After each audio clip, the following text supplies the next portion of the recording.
तो नमस्कार दोस्तों, कैसे हैं आप सभी। और आज के सेशंस में मैं आपसे बात करूंगा जो आपके साथ एक फार्मूला आता है sin 2a और cos 2a को tan के फॉर्म में लिखने का, वो आपको कैसे लिखना पड़ता है। इस फार्मूले को याद रखना भी बड़ा टफ होता है काम। तो देखिएगा, मैं इसको याद करवाने का कोशिश करता हूं। बड़ा इजी तरीका है जिससे आप इसे याद रख सकते हैं, क्योंकि ये फार्मूला कुछ ऐसा फार्मूला है जिसको आप हर जगह यूज करते हैं ट्रिग्नोमेट्रिक में। तो ट्रिग्नोमेट्रिक में यूज होने वाला sin 2a और cos 2a को tan a के फॉर्मेशंस में आप कैसे कन्वर्ट कर सकते हैं, इन तमाम चीज़ों के ऊपर हम आज डिस्कस करेंगे। तो आइए, एक फार्मूला मैं पहला लेता हूं, sin 2a।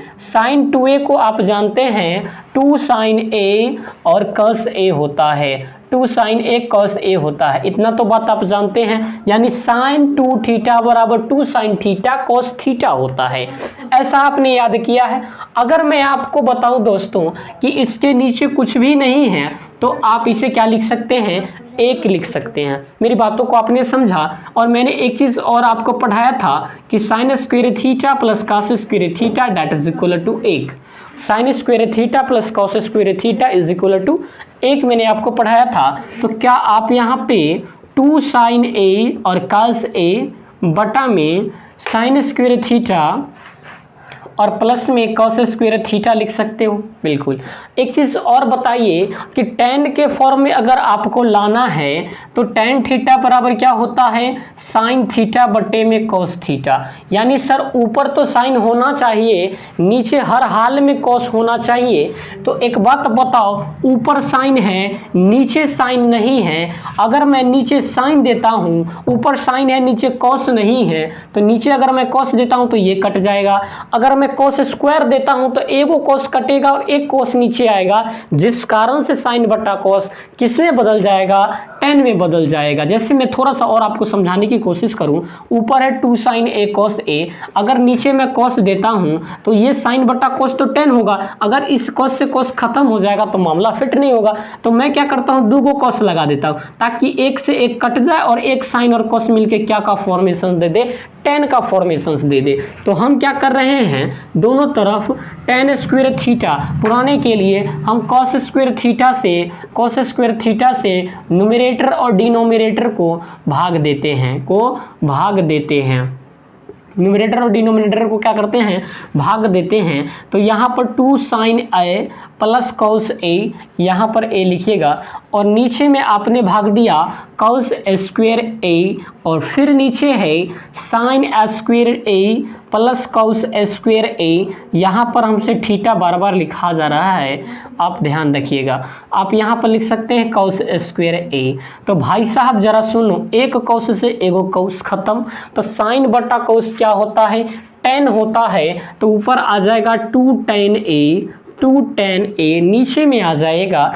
इस साइन और कॉस का मामला देखोगे तो साइन स्क्वायर थीटा बटे cos square theta that is equal to tan square theta, और a है तो a, प्लस का चिन्ह तो प्लस का चिन्ह, और कॉस में कॉस से भाग दोगे 1 हो जाएगा।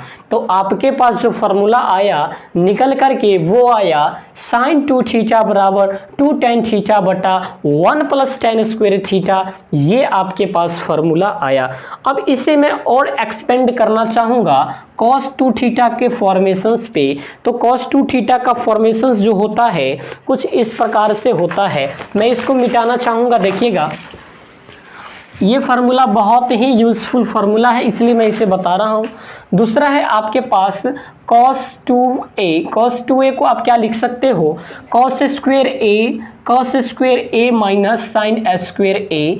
ये इसका क्या होता है, फार्मूला होता है। cos square theta minus sine square theta that is equal to cos 2 theta होता है। एक बात और हमें बताओ भाई साहब, नीचे कुछ भी नहीं तो 1 लिख देना है, और cos square a minus sine square a बटा में 1 के बदला में आपको लिखना है साइन स्क्वायर a प्लस में cos स्क्वायर a, क्योंकि sign square theta plus cos square theta का वैल्यू कितना होता है, 1 होता है। अब एक बात बताओ, tan में लाना है तो साइन के नीचे क्या आना चाहिए, cos आना चाहिए। अगर 1 cos देते हो तो यहाँ साइन स्क्वायर है, एगो साइन कहाँ जाएगा, इसलिए हमने cos स्क्वायर दे दिया तो बाकी मामला फिट हो जाएगा। तो cos स्क्वायर a से न्यूमरेटर एंड डिनोमिनेटर में क्या देने पर, भाग देने पर जो हमारे पास रिजल्ट आएगा वो क्या हो जाएगा, तो cos square a upon cos square a minus sine square a upon cos square a बटा में साइन स्क्वायर a बटा में cos square a plus cos square a बटा में cos square a। cos square a से cos square ए खत्म, cos square a से cos square ए खत्म, तो यहाँ खत्म हुआ।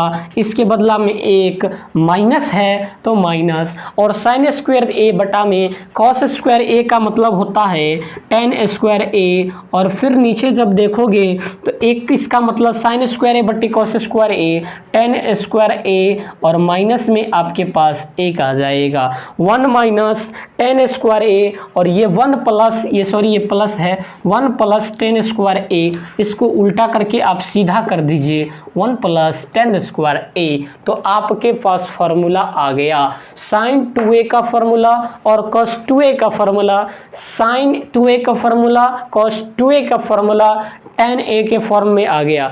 तो उम्मीदें करते हैं कि आपको ये चीज़ समझ में आया होगा। डायरेक्ट आप इसे याद रखिएगा, sin 2 थीटा और cos 2 थीटा का फॉर्मेशन tan के इंडिपेंडेंट रूप में। तो मिलते हैं फिर नई वीडियोस के साथ, तब तक के लिए आप सभी को ढेर सारी शुभकामनाएं। Thank you very much.